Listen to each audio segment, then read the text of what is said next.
life, I've been looking into the mirror and seeing a hideous monster staring right back at me. Dark eye bags, hair straight, lips chapped, stretch marks on my arms and legs, salty hot tears running down my face.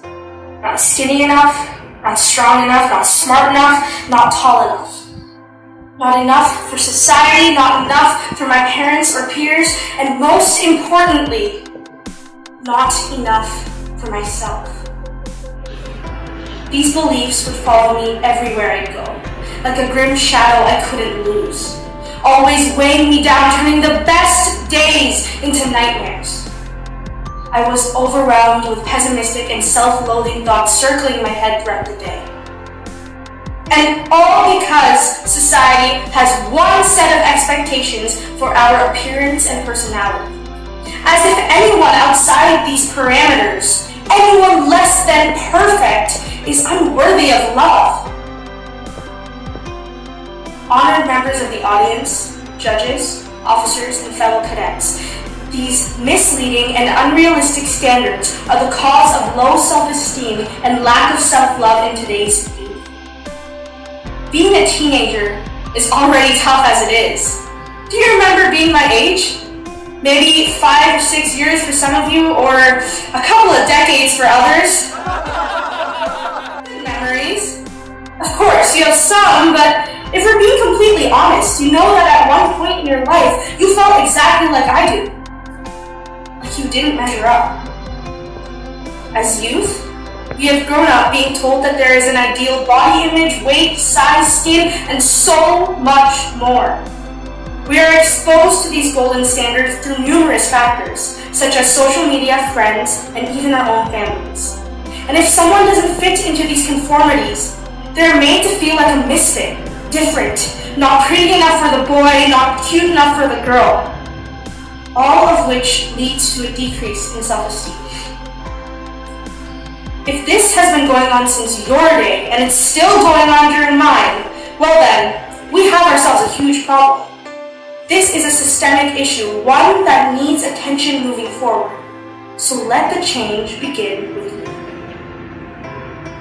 I used to bully myself because of my appearance. I thought I wasn't the ideal weight, the ideal student, or even the ideal child.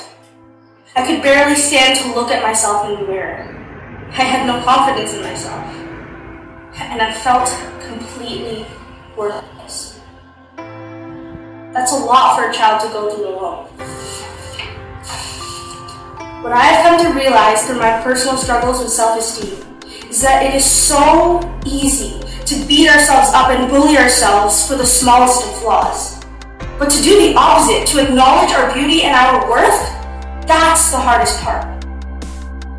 It took me a lot of time and a lot of hurt, but slowly I began to build myself back up. And the journey was no walk in the park, believe me. I discussed my thoughts with trusted friends and family, and I built a strong support system around me. I owe the greatest act of thanks for improving my confidence to the Air Cadet program that I proudly represent today. 1 week at a time, one promotion at a time, the cadet program aided in rebuilding my confidence by providing me with understanding peers and staff that helped me truly believe in myself and the abilities I portray as the chosen squadron warrant officer. I found that the only way to put an end to the self-hate is to raise each other up, acknowledging our flaws not with hate, but with love. To acknowledge that true beauty can't be identified with a measuring tape. True beauty is determined by your heart and soul, and the only way to believe that is to realize that no makeup, skincare, weight loss, or high heel can ever make us beautiful. Because we already are. And to help us get to this realization sooner, we have to constantly remind ourselves of these 3 words. I am enough.